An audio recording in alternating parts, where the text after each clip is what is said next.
Good morning children, how are you? So అందరూ మంచిగానే అనుకుంటున్నాను. సో నిన్న మనం ట్రిగ్నామెట్రీ చాప్టర్ కంప్లీట్ చేసాం, త్రికోణమితి చాప్టర్ కంప్లీట్ చేసాం కదా. ఈరోజు మనం కొత్త చాప్టర్ స్టార్ట్ చేస్తున్నాం. ఆ చాప్టర్ పేరు వచ్చేసి స్టాటిస్టిక్స్, సాంఖ్యాక శాస్త్రం. ఓకేనా పిల్లలు? ఓకేనా? సాంఖ్యాక శాస్త్రం యొక్క ఇంట్రొడక్షన్ని ఈరోజు ఇవ్వడం జరుగుతుంది మీకు. ఓకే, ఈ ఇంట్రొడక్షన్లో మనం ఏమేమి నేర్చుకుంటాం, ఈ చాప్టర్లో ఏమేమి అంశాలు ఉంటాయి, దానికి సంబంధించిన ఫార్ములాస్ ఏంటి, అవన్నీ కూడా ఇక్కడ డిస్కస్ చేయడం జరుగుతుంది. చాలా కేర్ఫుల్గా మంచిగా వినండి. ఓకే పిల్లలు? నేను కూడా స్లోగానే చెప్తాను. రైట్. స్టాటిస్టిక్స్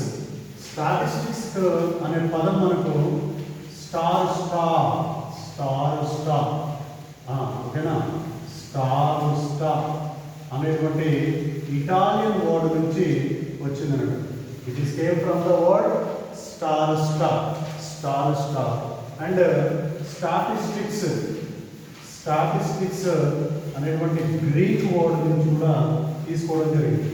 అంటే స్టాటిస్టిక్స్ అంటే అర్థం ఏంటి అంటే సంఖ్యల గురించి తెలుసుకోవడం అన్నట్టు. మనకు ఉన్నటువంటి నెంబర్స్ గురించి తెలుసుకునేటువంటి చాప్టరే స్టాటిస్టిక్స్. మరి ఈ స్టాటిస్టిక్స్ అనేటువంటి చాప్టర్ని ఇంట్రొడ్యూస్ చేసినటువంటి శాస్త్రవేత్త పేరు, the scientist name, mathematician name is sir Ronald A fissure.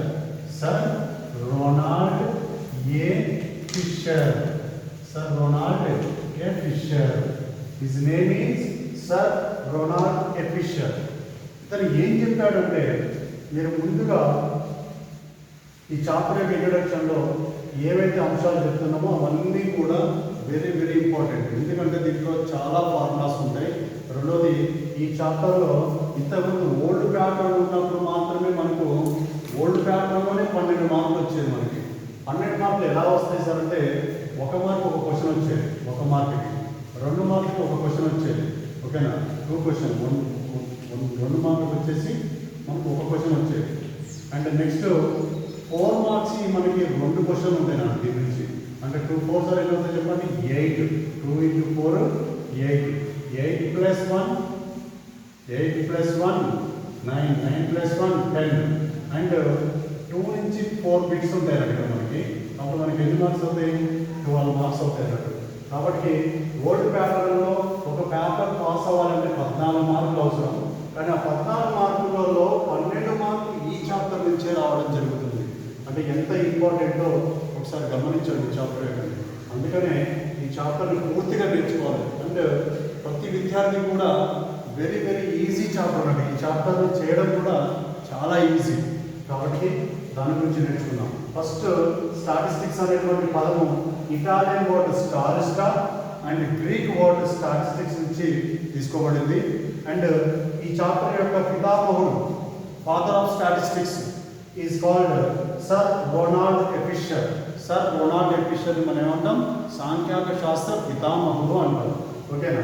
And ఈ చాప్టర్లో ఫస్ట్ ఆఫ్ ఆల్ మీకు కావాల్సింది ఏంటి అంటే డేటా. ఓకేనా? సమాచారం.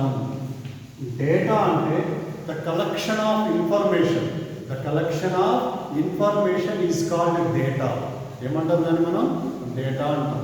మీరు విద్యార్థులందరూ కూడా ఏదైనా ఒక సమాచారాన్ని సేకరించుకొని, సపోజ్ ఒక 10వ తరగతిలోని విద్యార్థుల యొక్క చెప్పుల సైజులు, ఒక్కొక్క పిల్లగాడు విద్యార్థి పేరు రాసుకుంటాం, రాము, రవి, రాజు, ఇలా రాసుకొని వాళ్ళ యొక్క చెప్పుల సైజులు డిఫరెంట్గా ఉంటాయి కదా. ఇలాంటి సమాచారం అంటే ఒక క్లాసులో ఉన్న వాళ్ళకి ఏ చెప్పులు సరిపోతాయి అనేటువంటి సమాచారం, లేకపోతే ఒక క్లాసులో ఉన్నటువంటి విద్యార్థుల యొక్క ఎత్తులు, వారి యొక్క ఎత్తుల సమాచారం, ఇట్లా ఆ సమాచారాన్ని సేకరించడానికి మనం ఏమంటాం అంటే డేటా అంటాం.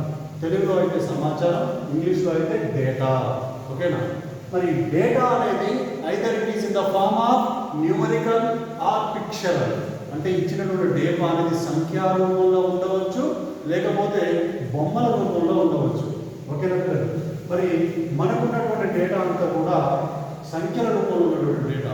ఈ సంఖ్యల రూపంలో ఉన్న డేటా ఇంగ్లీష్ మీడియం వాళ్ళకి ఎలా ఉంటుంది టెర్మినాలజీ, తెలుగు మీడియం వాళ్ళకి ఎలా ఉంటుందో చూద్దాం ఒకసారి. First of all, the data is divided 2 types. వర్గీకృతం 2 రకాలుగా ఉంటుంది. వర్గీకృతము, అవర్గీకృతము. వర్గీకృత దత్తాంశము, అవర్గీకృత దత్తాంశము. వర్గీకృత దత్తాంశం అంటే సపోజ్ ఒక క్లాస్లో ఒక ఉపాధ్యాయుడు ఎగ్జామ్ పెట్టారు. 10 మార్కులు వచ్చిన విద్యార్థులు ఎంతమంది, 12 మార్కులు వచ్చిన విద్యార్థులు ఎంతమంది, 20 మార్కులు వచ్చిన విద్యార్థులు ఎంతమంది అనేటువంటి ఒక టేబుల్ వేసుకొని డివైడ్ చేస్తే దాన్ని వర్గీకరించడం అంటారు. అవర్గీకృతం అంటే 10 మార్కులు కామ 12 మార్కులు కామ 20 మార్కులు కామ 10 మార్కులు కామ 12 మార్కులు కామ ఇట్లా వరుసగా వేసుకుంటూ పోతారు ఆ డేటా. దాంట్లో వర్గీకరించడం దాన్ని మనం ఏమంటాం అవర్గీకృత డేటా అంటాం, అవర్గీకృత దత్తాంశం అంటాం. మరి వర్గీకృతం ఇచ్చినప్పుడు ఎలా ఫైండ్ అవుట్ చేయాలి, అవర్గీకృతం ఇచ్చినప్పుడు ఎలా కనుక్కోవాలి అనేది ఇక్కడ ఉన్నటువంటి కారణం. ఇది వర్గీకృతము అవర్గీకృత డేటాను తీసుకొని వర్గీకృతంగా చేసుకొని వర్గీకృతంలో ఎలా చేస్తామంటే ఒక క్లాస్ ఇంటర్వల్ తరగతి అంతరం అంటే 0 నుంచి 10 మార్కులు వచ్చిన వాళ్ళందరినీ ఒక గ్రూపుగా క్రియేట్ చేస్తారు. 10 మార్కుల నుంచి 20 మార్కులు వచ్చిన వాటిని ఒకరిగా తయారు చేస్తారు. 0 నుంచి 10 మార్కులు వచ్చిన వాళ్ళు ఒక 5 ఉన్నారు. 10 నుంచి 25 మార్కులు వచ్చిన వాళ్ళు 6 ఉన్నారు. అంటే 6 ఎవరు 10 నుంచి 20 మార్కులు. ఈ 10 నుంచి 20 అనేది ఏమంటామంటే తరగతి యొక్క అంతరం, తరగతి యొక్క అంతరం. అంటే నెక్స్ట్ మరి ఈ డేటాని ఏ విధంగా క్యాలిక్యులేట్ చేస్తామంటే మనకు 3 రకాల పద్ధతులు ఉన్నాయి. ఒకటి నెంబర్ 1 సగటు, రెండోది బాహుళకం, మూడోది మధ్యగతం. సగటులో చూద్దాం. ఫస్ట్ సగటుకి వర్గీకృతం చూడాలి, సగటుకి అవర్గీకృతం చూడాలి. సగటు యొక్క అవర్గీకృతం చూద్దాం. ఫస్ట్ సగటు యొక్క అవర్గీకృతం అయితే ఏం చేయాలంటే రాసుల మొత్తముపై రాసుల సంఖ్య, రాసుల మొత్తముపై రాసుల సంఖ్యని చేస్తాం. ఇచ్చినటువంటి రాసులన్నింటినీ కూడి బై ఆ రాసుల సంఖ్య భాగించినట్లయితే వచ్చేదే సగటు అంటాం. ఏది అవర్గీకృత దత్తాంశానికి. మరి అవర్గీకృత దత్తాంశానికి బాహుళకం, అవర్గీకృత దత్తాంశానికి బాహుళకం ఎలా కనుక్కుంటారంటే సపోజ్ బాహుళకము 2, 3, 2, 5, 2 ఇలా చూడగానే మీరు చెప్పేయచ్చు. మరలా మరలా పునరావృతమయ్యేటువంటి విలువను మనం బాహుళకము అంటాం మనం. ఓకేనా? మరలా మరలా పునరావృతమైన విలువ ఏముంది ఇక్కడ 2 అనేది ఉంది. సో చూడగానే చెప్పవచ్చు. ఇలాంటి డేటాని కామాలు పెట్టి నెంబర్లు ఇస్తే దాన్ని అవర్గీకృతం అంటాం. అవర్గీకృత దత్తాంశానికి ఇప్పుడైతే మనం చేయాలంటే సగటు చేయాలంటే 2 + 3 + 2 + 2 బై ఎన్ని రాస్తుంది ఇక్కడ 1, 2, 3, 4, 5 బై 5 వేయాలి. ఓకేనా? సో నెక్స్ట్ బాహుళకం అయిపోయింది, సగటు అయిపోయింది. నెక్స్ట్ మధ్యగతం చేయాలి. మరి మధ్యగతం ఎలా చేస్తాం అవర్గీకృతానికి అంటే మధ్యగతానికి ఫస్ట్ ఆఫ్ ఆల్ మీరు ఇచ్చిన డేటాని ఆరోహణ క్రమంలో కానీ అవరోహణ క్రమంలో కానీ రాసుకోవాలి. చిన్న నుంచి పెద్దకైనా పెద్ద నుంచి చిన్నకైనా రాసుకోవాలి. రాతలో చూడండి ఒకసారి. ఇందులో ఏ నెంబర్ అని చెప్పండి. చిన్న నెంబర్లు 2, మళ్ళీ ఉన్న నెంబర్ కూడా 2, మళ్ళీ ఉన్న నెంబర్ కూడా 2, నెక్స్ట్ 3, నెక్స్ట్ 5 ఇలా చిన్న నుంచి పెద్దకు రాయాలి. రాసిన తర్వాత ఇందులో చూడండి 2లో ఎక్కువగా మ్యాక్సిమం ఇలా రిపీట్ అయ్యే నెంబర్ ఉండవు మనకి. ఓకేనా? సపోజ్ 1, 2, 3, 4, 5 ఇలా ఉన్నాయనుకోండి. రిపీట్ అవ్వదు మనకి నెంబర్లు. సో 1, 2, 3, 4, 5 ఉన్నాయి. ఇందులో దీనికి మధ్యగతం కావాలి. మధ్యగతం కావాలన్నప్పుడు ఫస్ట్ మీకు ఏం చెప్పిన ఇచ్చిన రాసులని ఆరోహణ లేదా అవరోహణ క్రమంలో రాయాలి. రాయడం అయిపోయిన తర్వాత నెక్స్ట్ మనం ఏం చూడాలంటే ఇచ్చిన రాసులు ఎన్ని ఉన్నాయి 5 అనేది ఏంటి మనకి బేసి సంఖ్య. బేసి సంఖ్య వచ్చినప్పుడు మధ్యగతం ఒక రకంగా ఉంటుంది, సరి సంఖ్యలు వచ్చినప్పుడు ఒక రకంగా ఉంటుంది. బేసి సంఖ్య వచ్చినట్లయితే దాని ఫార్ములా n+1/2, n+1/2. ఎన్ని ఉన్నాయి ఇక్కడ బేసి సంఖ్యలు 5, 5/1/2 ఎంత అవుతుంది చెప్పండి. 5+1 6/2, 1/2 ఎంత వచ్చింది 3 వచ్చింది. అంటే మొదటి నుంచి మూడవది అని అర్థం. 3వ రాశి మధ్యగతం, మొదటి నుంచి 3వ రాశి మధ్యగతం. లేదు సార్ అంటే సింపుల్గా యావరేజ్ స్టూడెంట్స్ అయితే ఇటువైపు ఒకటి, ఇట్లా చివరిది ఒకటి, ఇటు చివరిది ఒకటి, ఇటు చివరిది ఒకటి. ఏం మిగిలిందో అదే మధ్యగతం. ఏవైతే మిగిలిందో అదే మధ్యగతం. ఇది యావరేజ్ వాళ్ళు చేయాలి. టాపర్స్ మాత్రం ఫార్ములా యూజ్ చేసి చేసుకోవాలి. ఓకే? అంటే నెక్స్ట్ ఒకవేళ ఇది బేసి సంఖ్యలు వస్తే ఇలా చేయాలి. మరి సరి సంఖ్యలు వస్తే ఎలా చేయాలి సార్? సరి అంటే ఒక నెంబర్ యాడ్ చేద్దాం. 6 అనే నెంబర్ యాడ్ చేస్తాం. ఎన్ని ఉన్నాయి ఇప్పుడు? సరి ఉన్నప్పుడు ఏం చేయాలంటే n/2, n/2 + 1 ల సరాసరి అంటాం. n/2 6/2. ఇంకోటి ఏంటి 6/2 ప్లస్ 1. 2 1 2 2 3 2 1 2 2 3. మూడవ పదము 3 ప్లస్ 1 ఎంత? 4వ పదముల సరాసరి అంటాం. ఓకేనా? మూడవ పదం ఏంటి? 3, 4వ పదం 4. ఈ రెండింటి యొక్క సరాసరి అంటే 3 ప్లస్ 4/2 అంటే ఎంత? 7/2. 7/2 అంటే ఎంత? 3.5. 3.5. 3కి 4 మధ్యలో విలువ ఎంత? 3.5 కదా. లేదు, యావరేజ్ వాళ్ళు చేయాలంటే ఇటు చివరిది ఒకటి, ఇటు చివరిది ఒకటి, ఇటు చివరిది, ఇటు చివరిది అలా తీసేయంగా మధ్యలో ఇది కూడా కొట్టేసినటువంటి ఏం మిగలదు మీకు. అప్పుడు మనం ఏం చేయాలంటే ఈ మధ్యలో ఏవైతే మిగులుతాయో ఆ రెండింటి యొక్క సరాసరి 3 ప్లస్ 4/2 చేయాలి. అలా చేస్తే వచ్చేదాన్ని మనం ఏమంటాం? మధ్యగతం. ఇది అవర్గీకృతంలో సగటు యొక్క, బహుళకం యొక్క, మధ్యగతం యొక్క ఇన్ఫర్మేషన్. ఇప్పుడు మనం వర్గీకృతానికి వెళ్దాం. వర్గీకృతానికి వెళ్ళినట్లయితే వర్గీకృతం అనేది మీకు ఎలా ఇస్తారు? ఇలా పర్టికులర్గా టేబుల్ ఇస్తారని చెప్పాను కదా, ఆ పట్టికకు ఇలా ఈ మాదిరి ఉంటుంది. క్లాస్ ఇంటర్వల్, ఫ్రీక్వెన్సీ, తరగతి అంతరం, పౌనపున్యం, 0 నుంచి 10, 10 నుంచి 20, 20 నుంచి 30 ఇలా డివైడ్ చేసి ఉంటుంది అన్నట్టు. ఇలా డివైడ్ చేసినటువంటి 10 0 నుంచి 10 ఎంత వచ్చింది? 5 మార్కులు. 10 నుంచి 20 వచ్చిన వాళ్ళు 6. అండ్ 20 ఎక్కువ మార్కులు వచ్చేవాళ్ళు తక్కువ మంది ఉంటారు, ఒక 3 వేసుకున్నాం. 30 మార్కులు వచ్చిన వాళ్ళు ఇంకా 2 ఉన్నారు అనుకున్నాం. సో ఇట్లా ఇన్ఫర్మేషన్ అనేది టేబుల్ ఫామ్లో క్వశ్చన్లో అడ్డంగా ఉంటుంది, హారిజాంటల్గా ఉంటుంది. ఓకేనా? అలాంటి డేటాకి మనం ఎలాంటి పద్ధతులు వహించాలంటే వర్గీకృతాన్ని అనుకోవాలి. ఈ వర్గీకృతానికి సగటు కనుక్కోవాలి. ఫస్ట్ వర్గీకృతానికి ఏం చేద్దాం మనం? సగటు. ఈ వర్గీకృతంలో సగటుకి 3 రకాల పద్ధతులు ఉన్నాయి. ఒకటి ప్రత్యక్ష పద్ధతి, 2 విచలన పద్ధతి, 3 సోపాన విచలన పద్ధతి. ప్రత్యక్ష పద్ధతిలో ఎలా చేస్తారు సార్ అంటే sigma fi xi by sigma fi. Sigma fi xi by sigma fi. మీకు టేబుల్ చెప్పేటప్పుడు క్లియర్గా ప్రాబ్లం అర్థమైంది, ఓన్లీ ఫార్ములా చెప్తున్నాను ఇక్కడ. నెక్స్ట్ విచలన పద్ధతి.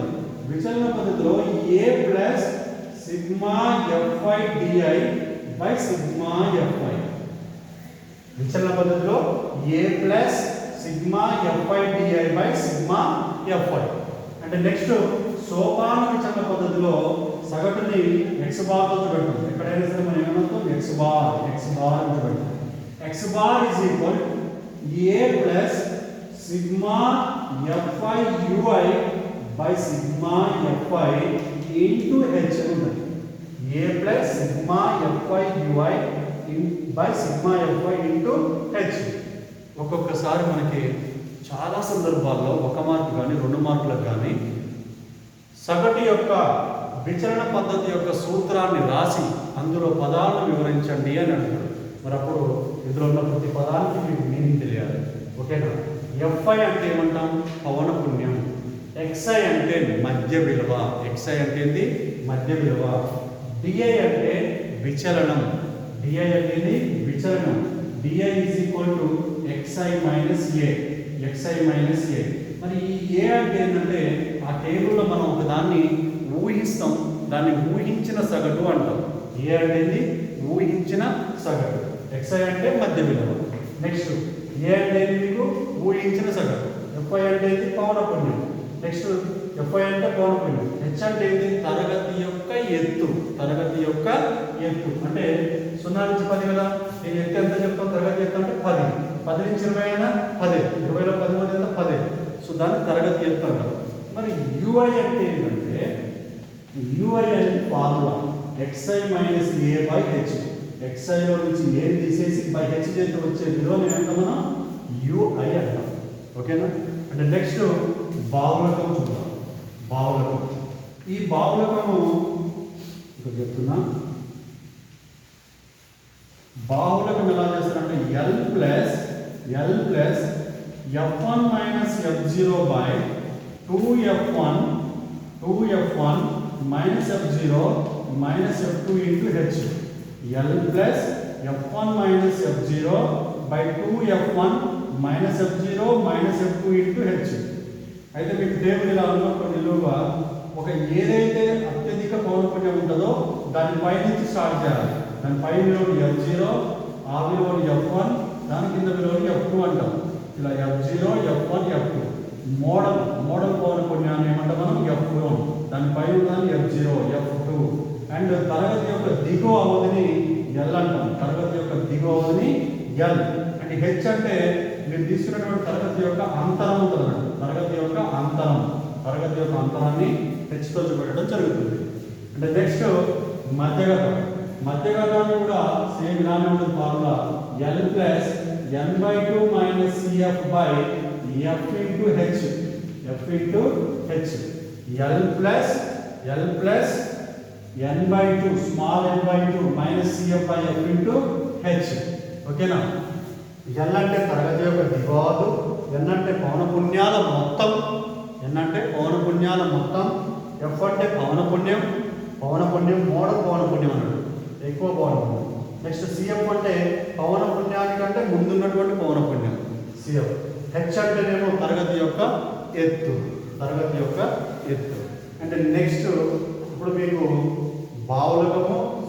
సగటు, మధ్యగతం, బావులకం మూడింటి గురించి సంబంధించిన సూత్రాలు వచ్చినాయి. ఈ చాప్టర్లో మీకు మూడింటి గురించి క్లుప్తంగా ఉన్నది. 4వ టాపిక్ వచ్చేసి ఓజీవ్ వక్రం అని ఉంటుంది అన్నట్టు. ఓజీవ్ వక్రం అనేది ఆరోహణ సంచిత పౌనఃపున్యము, అవరోహణ సంచిత పౌనఃపున్యం యొక్క గ్రాఫ్ గీయుట అని ఉంటుంది. గ్రాఫ్ గీసి మనం దాని ద్వారా మధ్యగతాన్ని ఫైండ్ అవుట్ చేయాలి. మరి గ్రాఫ్ ఎలా గీస్తాం సార్ అంటే మీరు ఇలా ఎక్స్ అక్షం అడ్డంగా ఉందని అంటాం ఎక్స్ అక్షం, క్షితిజ సమాంతరంగా ఉంటుందని ఎక్స్ అక్షం, క్షితిజానికి లంబంగా ఉంటుందని వై అక్షం అంటాం. ఈ ఎక్స్ అక్షం వై అక్షానికి ఆరోహణ సంచిత పౌనఃపున్యం ఒకటి, అవరోహణ సంచిత పౌనఃపున్యం ఒకటి. ఇవి గీసినప్పుడు ఇలా సాగ గీసిన ఎస్ ఆకారంలో వస్తాయి. ఒకటి పైనుంచి ఒకటి వస్తుంది, ఒకటి పైనుంచి కిందికి పోతున్నాడు. ఈ రెండు ఎక్కడైతే ఖండించుకుంటాయో ఆ ఖండించుకున్న దగ్గర నుంచి మీరు ఒక లంబ పాదాన్ని గీయాలి ఎక్స్ అక్షం మీదకి. ఆ విలువనే మనకు మధ్యగతం అంటాం. ఓకేనా? ఆ విలువని మనం అంటాం మధ్యగతం అంటాం. ఆ విలువ రాసుకోవాలి. సాగదీసిన ఎస్ ఆకారంలో ఉంటుంది అన్నట్టు. ఓకేనా? సో ఈ విధంగా ఓజీవ్ కర్వ్ అనేది గీయడం జరుగుతుంది. ఓజీవ్ వక్రం అంటున్నాను. ఓకేనా? ఇది టోటల్గా సాంఖ్యాక శాస్త్రంలో ఉన్నటువంటి Telugu medium information. Telugu medium వాళ్ళు మళ్ళీ వినండి ఇంగ్లీష్ మీడియాన్ని కూడా. ఎందుకు సార్ అంటే ఇంటర్మీడియట్ ఫస్ట్ ఇయర్ పోయిన తర్వాత అందరూ కూడా ఇంగ్లీష్ మీడియమే తీసుకుంటాం కాబట్టి మీరందరూ కూడా ఆ పదాలని మీకు చెప్పాం కదా, అదే పదాలను ఇక్కడ కూడా చెప్పడం జరుగుతుంది. మంచిగా వినండి, ఇంకా క్లారిటీగా అర్థమవుతుంది మీకు. ఓకేనా friends? So listen. For young students, the data are divided into two types, that is grouped data, ungrouped data. And this data particularly with the division of class interval is by using class interval అంటే ఏం చేద్దాం మనం 0 to 0 to 10 and 10 to 20. so like that we have to divide them. So this type of data in between, which is the common, 0 to 10 is 10 and 10 to 20 is 10. Okay na? So class interval is difference is always common in the table. Such type of is called class interval. దాన్ని ఏమంటాం మనం? Class interval అంటాం. And ungrouped data అయితేనేమో ungrouped డేటాకి 2, 3, 5, 7, 10 ఇట్లా ఏదైనా ఒక commas పెట్టుకొని information ఇస్తారు. దాన్ని మనం ఏమంటాం? అన్గ్రూప్డ్ డేటా అంటాం. అదే గ్రూప్డ్ డేటా అయితే ఇంతకుముందు మీకు చెప్పాను, గ్రూప్డ్ డేటా కూడా ఇలా ఉంటుంది అన్నట్టు. Grouped data class interval 0 to 10, 10 to 20, 20 to 30 and frequency 5, 6, 3, 2 ఇలా 0 to 10. ఒక టీచర్ మీకు ఎగ్జామ్ పెడితే 0 to 10 నుంచి ఎంతమందికి వచ్చాయి మార్కులు? 0 to 10 మధ్యలో మార్కులు ఎంతమందికి వచ్చినాయంటే 5 మెంబర్స్కి వచ్చాయి. 10 to 20 మార్క్స్ మధ్యలో ఎంతమందికి వచ్చాయంటే 6 మెంబర్స్కి వచ్చాయి. ఇలా డివిజన్ చేసేటువంటి దాన్ని మనం ఏమంటాం? గ్రూప్డ్ డేటా అంటాం. For that grouped data we have mean is 3 types. Mean means sum of observations by number of observations. Sum of observations by number of observations. Some of observations by number of observations. Telugu వరకు ఏం చెప్తాం, రాసుల మొత్తం by రాసుల సంఖ్య. ఇక్కడ ఏం చేయాలా, ఇచ్చినటువంటి some of observations by number of observations. Suppose ఇవే అబ్జర్వేషన్స్ అనుకోండి, 2 + 3 + 5 + 7 + 10 బై ఎన్ని ఉన్నాయి ఇక్కడ, 1 2 3 4 5 బై ఎంత తీసుకోవాలి మనం, 5. అలా చేస్తే దాన్ని ఏమంటాం, mean for ungrouped data. Mean for ungrouped data. ఇప్పుడు గ్రూప్డ్ డేటా చూద్దాం. ఒకవేళ గ్రూప్డ్ డేటా అయితేనేమో by using formula that is sigma fi xi by sigma fi. This is called direct method. దీన్ని ఏమంటాం మనం, డైరెక్ట్ మెథడ్ లో ఫార్ములా. ఓకేనా, mean 3 types formulas ఉంటాయి. Direct method, deviation method, step deviation method. Direct method అంటే ఇది ప్రత్యక్ష పద్ధతి తెలుగులో. ఓకేనా, ఇక్కడ మనకి ఏమంటాం, direct method x bar is equal to sigma fi xi by sigma fi. And deviation method, x bar is equal to a plus sigma fi di by sigma fi. Okay na, a plus sigma fi di by sigma fi. And third one, step deviation method, a plus sigma fi ui by sigma fi into h. Okay na. And grouped data ki mode వచ్చేసి for repeated value is called mode. Repeated, ఇక్కడ మీరు ఇక్కడ చెప్పాను కదా, 2 2 2 తీసుకోండి. 2 how many times came, 3 times. Hence mode of the given data is 2. Mode of the data is 2. And మరి grouped data అయితే అది ungrouped data కంటే మోడ్ చెప్పొచ్చు. మరి grouped data కి ఎలా చెప్పాలి, L plus f1 minus f0 by 2f1 minus f0 minus f2 into h. Okay, L plus f1 minus f0 by 2f1 minus f0 minus f2 into h. And the next one, grouped data for median and ungrouped data for median. Ungrouped data మీకు చెప్పాను ఇక్కడ. Ungrouped data ఏం చెప్పాం, add observations. Add అంటే basic. Add observations వచ్చినప్పుడు ఏమో n plus 1 by 2. Odd observations వస్తే n plus 1 by 2.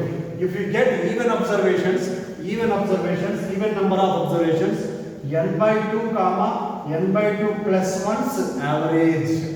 n by 2 comma n by 2 plus 1's average చేస్తే మనకు మీడియన్ వస్తుంది for ungrouped data.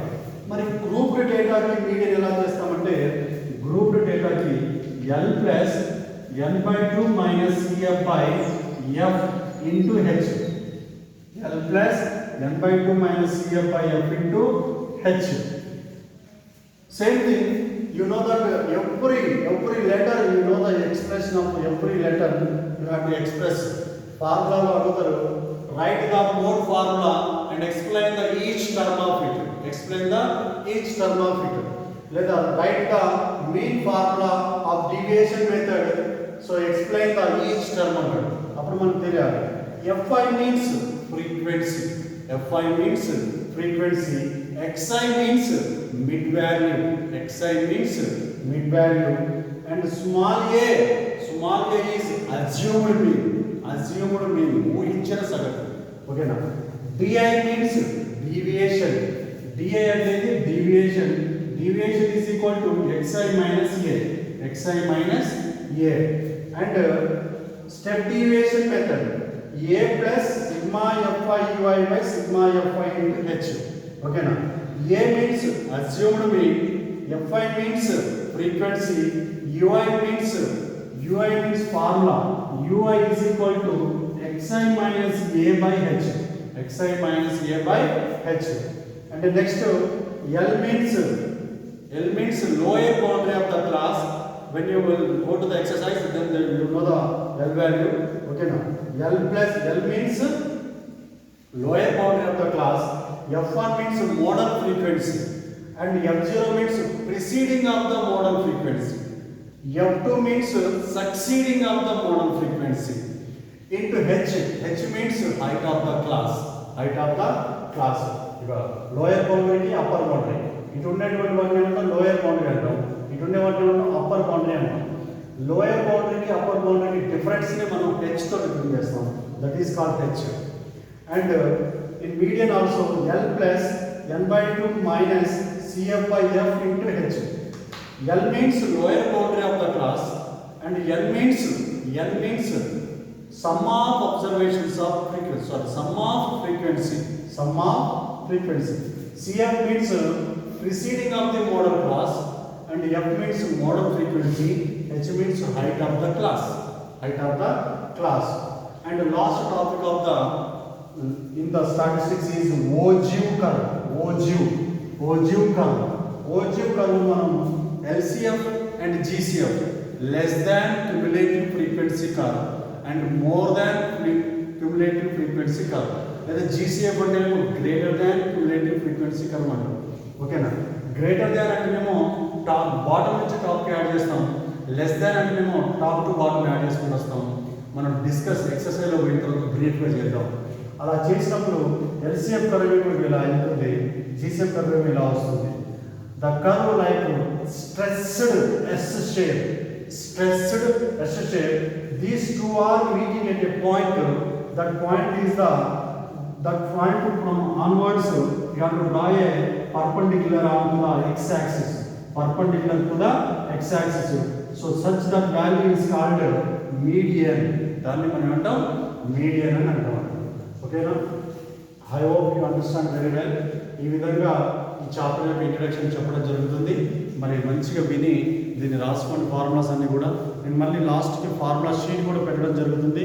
Already last year కూడా ఈ వీడియోస్ చేయడం జరిగింది. మళ్ళీ ఫ్రెష్గా చెప్పడం జరుగుతుంది, ఎందుకంటే ఈ సంవత్సరం విద్యార్థుల కోసం చెప్పడం జరుగుతుంది.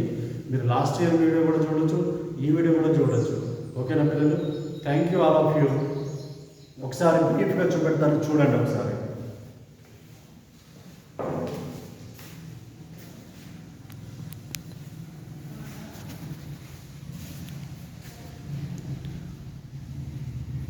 Grouped ungrouped data, class interval. Grouped data mean median mode చేయాలి.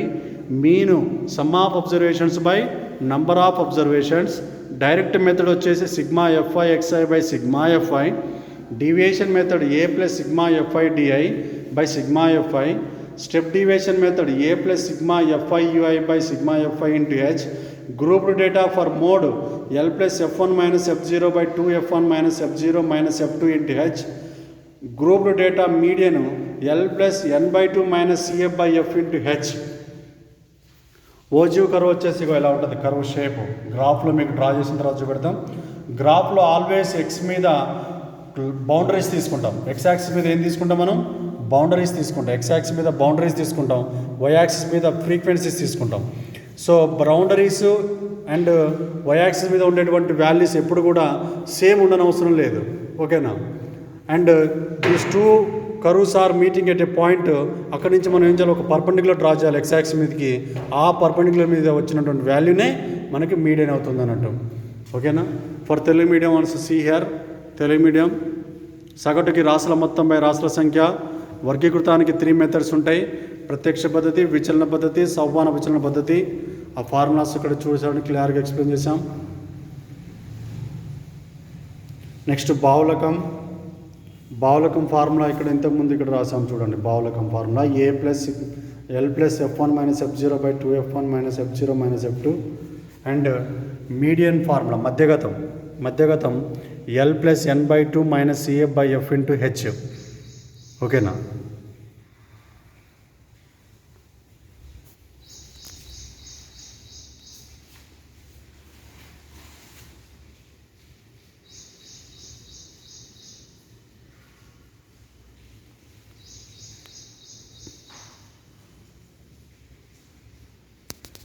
Statistics. Who is the father of statistics?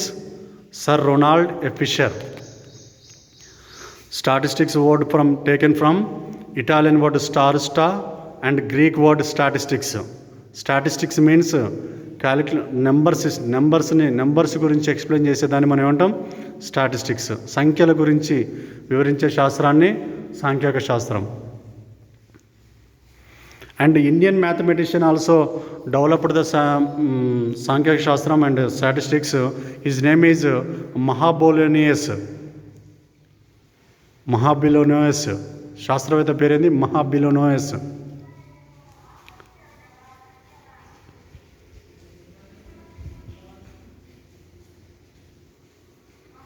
Okay, thank you all of you. అందరు కూడా ఇక్కడ నెక్స్ట్ ఎక్సర్సైజ్ 1 రేపు స్టార్ట్ చేస్తాను. ప్రతి ప్రాబ్లము 14.1లో median, mean, mode and ogive curve ఈ 4 మెథడ్స్ని కూడా క్లారిటీగా ఎక్స్ప్లెయిన్ చేయడం జరుగుతుంది. నెక్స్ట్ వీడియో మిస్ కావద్దు. Thank you all of you. Subscribe చేయండి. Thank you. షేర్ చేయండి, మీ ఫ్రెండ్స్ అందరు కూడా షేర్ చేయండి, లైక్ చేయండి. Thank you all of you. Bye.